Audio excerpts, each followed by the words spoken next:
there is a question that lies deep beneath the skin of reality. Why is light born in the darkest of places? Why do the souls with the deepest awareness, the utmost sensitivity, always seem to be placed in the most chaotic environments? Suffocating families, beginnings rife with misunderstanding, abandonment, or harsh control. Is the universe mistaken? Or is this a deliberate arrangement? Let's explore a perspective, a profound philosophical viewpoint suggesting that this is not a punishment. It is a choice. Not an accident, but a contract. A soul contract, believed to have been signed by you before you ever drew your first breath. This perspective suggests that the soul, in its eternal state, does not seek comfort.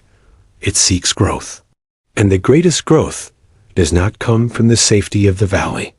It comes from climbing the treacherous mountain. According to this hypothesis, your soul knew this. It understood that strength is not born from rest. Strength is the result of resistance. A muscle, to become stronger, must first be torn at a micro level. It must endure tension, recover, and then become more resilient. It also understood that a seed must completely break its shell in the darkness before it can reach for the light. Your soul did not choose comfort. It chose resistance. It chose consciously. It chose the parents. It chose the circumstances. It chose the exact challenges it needed to forge itself. Family is not the first place you learn about love. For many, it is the first place they learn about fear.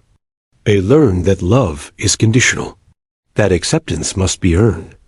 That silence is the safest way to survive. You watch other children grow up in warmth, and you ask yourself what you did wrong. You did nothing wrong. You are simply in the crucible. Your pain is not a curse. It is the curriculum. Every rejection is a lesson in self-acceptance. Every criticism is a test of intrinsic worth. Every time you feel lonely in a crowd, it is an invitation to connect with yourself at a deeper level. Others get to learn the theory. You are being forced to learn the practice. This program is very specific. If you grew up in chaos, you are forced to become a master of inner calm. If you were emotionally abandoned, you are forced to learn how to self-soothe, to become the parent you never had. If you were constantly controlled, your lesson is to establish boundaries, to find your voice even when it shakes. If you were ignored, you are pushed onto a journey to find purpose from within, rather than waiting for validation from without. Every wound corresponds exactly to a latent strength. A toxic family, in this view, is an accelerated training environment. It is designed to break your false self. The self that wants to be liked. The self that wants to fit in. The self that believes its value comes from the approval of others. The chaos around you forces you to seek order within. The absence of external love forces you to become the source of your own love. This is a profound paradox. According to this hypothesis, the very people who caused you the deepest wounds become the most powerful catalysts.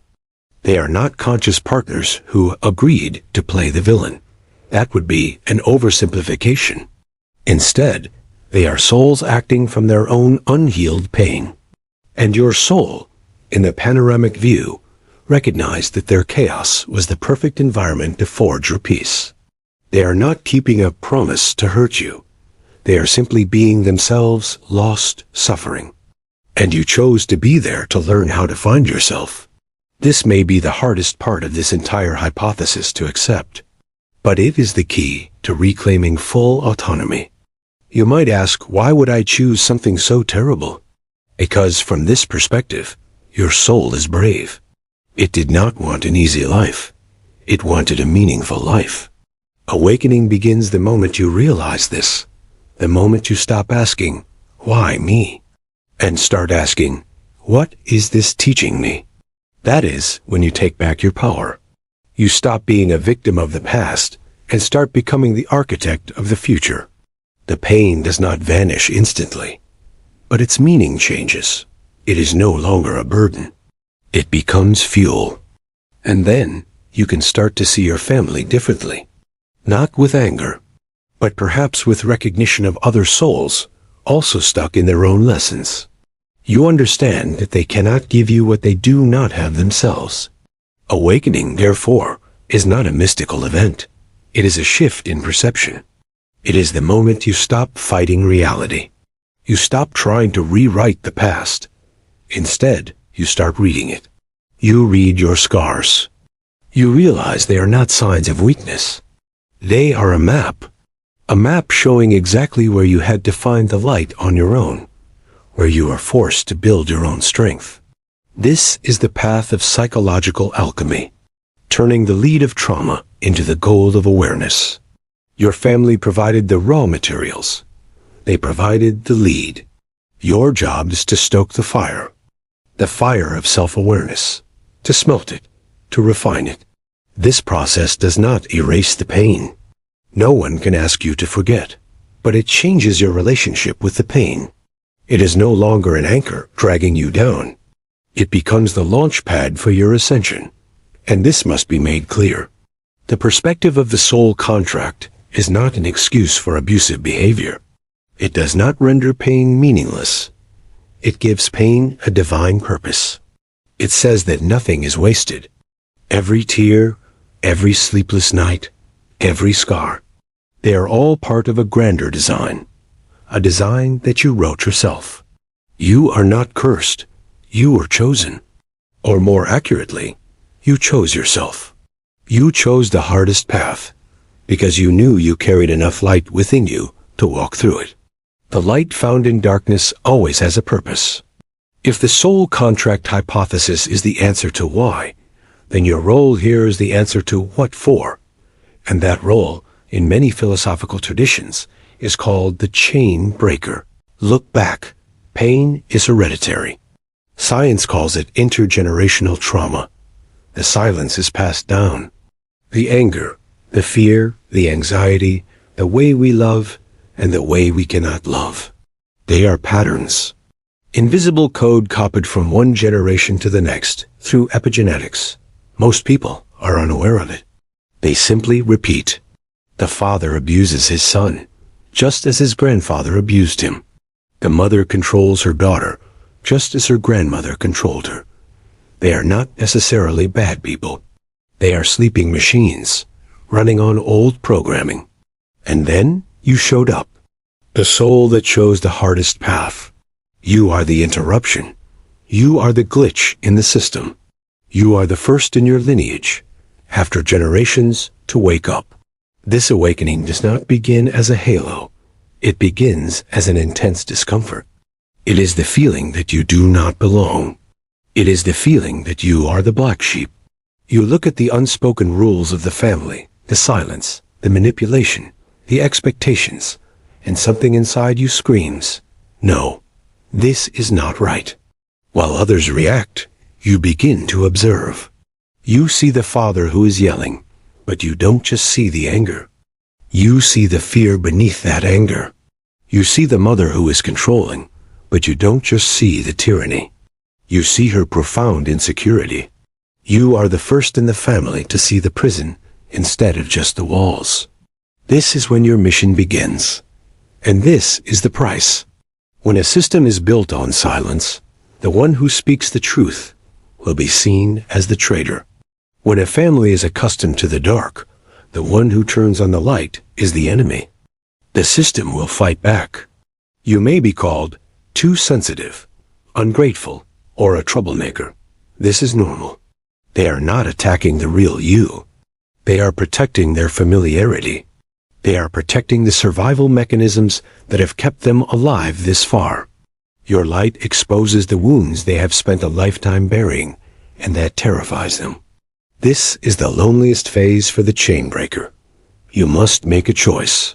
Loyalty to the clan, or loyalty to the truth.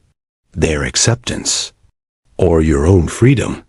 You realize that in order to heal, you must first be willing to lose everything.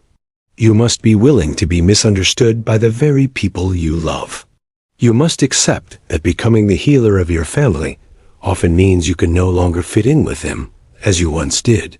So, How do you break the chain? Not by trying to change them.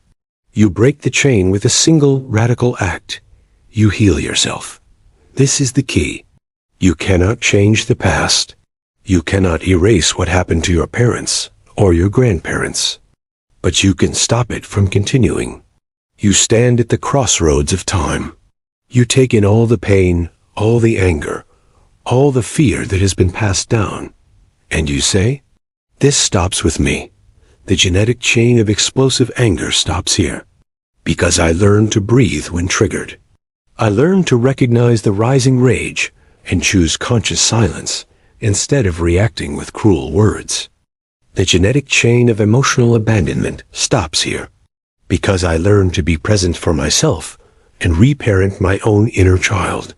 I no longer seek the external validation I never received. I become that source of safety for myself. The genetic chain of perfectionism and conditional love stops here. The fear that I am only valuable if I succeed, if I please others. It stops because I learned to love myself for my existence, not for my achievements. I allow myself to fail, to rest, and to accept myself unconditionally. The genetic chain of scarcity thinking stops here. The constant fear that there will never be enough. The fear around money, around love, around opportunity. It stops because I actively practice gratitude. I learn to recognize the abundance that is, rather than focusing only on what is missing. The genetic chain of control and porous boundaries stops here, because I learned to say no clearly and kindly. I learned to set firm boundaries without guilt, protecting my energy from trespass. The genetic chain of toxic silence, of being nice to keep the peace, stops here, because I learned to speak my truth with compassion, even if my voice shakes. I honor my experience, instead of swallowing it to make others comfortable. You are no longer a victim of your family history. You become its alchemist. You take the lead of your ancestors, their pain, their regrets, and you turn it into gold in the furnace of your own heart. You do it not just for yourself. You do it for those who came before, those who did not have the tools to do it. And you do it for those who come after your children, whether they are born or not, so they never have to carry the burden you carried. To be the chain breaker is a tear-stained honor. It is the hardest work, but it is the only work that truly matters. You are not just changing your life. You are redeeming a bloodline. You are the one who is chosen, because you are the only one strong enough to do it. You are the end point of the pain, and the starting point of unconditional love. You have accepted the mission. You are doing the work of breaking the chain. But what are your tools? Where do you draw the strength to confront a darkness that has existed for generations? The answer lies in a great paradox. The paradox of the wounded healer. Your power does not come from avoiding the pain. Your power comes directly from the very wounds you were forced to endure. In psychological alchemy, there is a saying, "The wound is where the light enters." For the healer, the wound is not just where the light enters. It is where the light is forged. Look closer. This process is not a romanticization of pain. It is a ruthless analysis of how resilience functions. The deepest empathy is not born from textbooks. It is born from the ashes of desperation. A person who has never truly suffered cannot understand the pain of another. They can sympathize, but they cannot empathize. They stand on the shore and look down. But you have been at the bottom of the abyss. When you sit with someone who is broken, you don't just hear their words. You hear the silence behind them, because you have been that silent. When you see someone wearing the "I'm fine" mask, you recognize it instantly, because you have had to wear the exact same one. Your sensitivity, which was once called too weak, now becomes your most powerful diagnostic tool. You don't just see the pain, you recognize it. This is the first power-forged, non-judgmental empathy. Next, what did that harsh loneliness teach you? When you were the child who always felt out of place, when no one validated your feelings, you had only two choices. Drown in your invisibility, or learn to listen to yourself. You learn to listen. You listen to the subtlest feelings. You listen to your inner truth, because the external truths were all false. You developed an unbreakable relationship with your inner voice. Others call it intuition. For you, it was a survival mechanism. This is why you can now see through falsehood. You sense when words and energy do not match. That forced loneliness forged you into a truth detector. It granted you the gift of discernment. You are no longer easily manipulated because you spent a lifetime decoding the subtext in your family. And what about the chaos?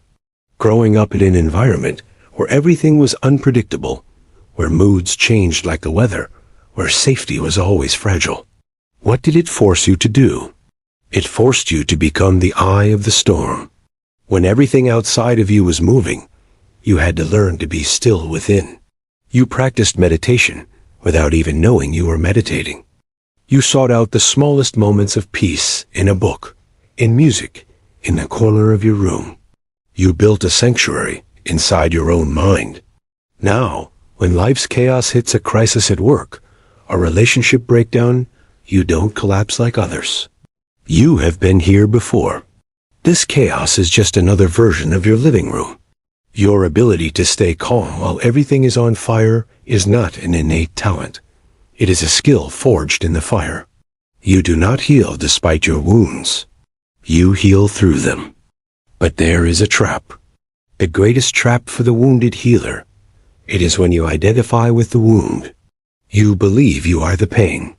You begin seeking out people to save, because fixing others helps you avoid fixing yourself.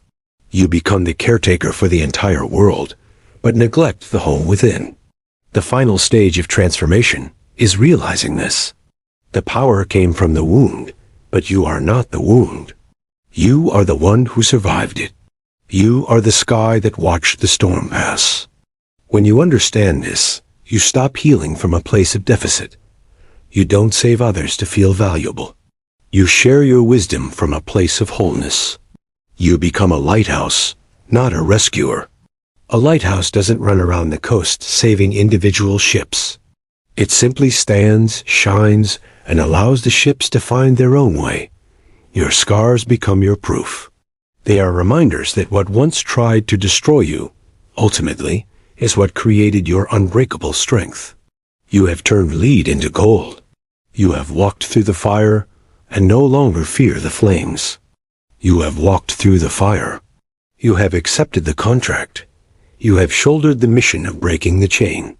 You have discovered the paradox that your wounds are where your strength was forged. And now you stand here. You have turned lead into gold. The biggest question is no longer why. It is what now? How do you live? The first stage of this new life is not a grand act. It is a protective one. It is the art of boundaries. When you were a wounded healer, your boundaries were porous. You believed love meant infinite sacrifice. You believed kindness meant always saying yes. Now, you understand a truth. Boundaries are not walls you build to punish others.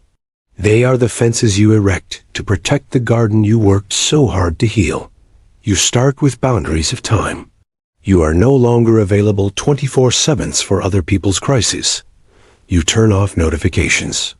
You set aside time for yourself. You establish emotional boundaries. You realize you are not the trash can for others' negativity. You can listen, but you do not absorb. You establish energetic boundaries. You learn to say no clearly, kindly, and without a lengthy explanation. This will cause conflict. Psychology calls this homeostasis. The old system will fight to pull you back. Family, friends, those who are accustomed to you being the fixer, will call you selfish. They will say you have changed. And you must smile and agree. Yes, I have changed. Your loyalty has shifted from keeping the peace to keeping the truth. This act of protection leads to the second stage, the inevitable shedding of relationships.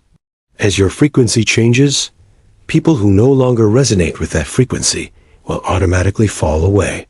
This is one of the most painful but necessary truths of awakening. You cannot heal and expect everything to stay the same.